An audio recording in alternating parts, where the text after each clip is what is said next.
Hi, Darren Darling here.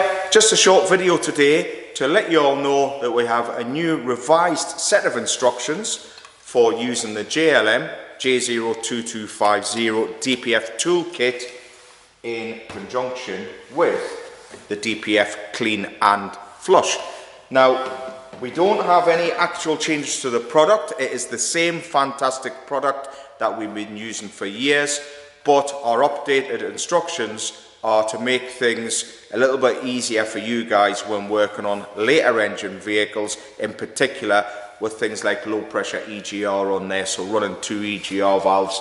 There's a few more things to consider when we're going to be introducing fluid into the exhaust. So check out the link at the end of this video for more information. That'll take you to our new revised video guide, show you what you should be doing, and also make sure that you check the instructions in the packaging to read the new updated one. So same great product, just a new revised method of using it. So okay, thanks everyone.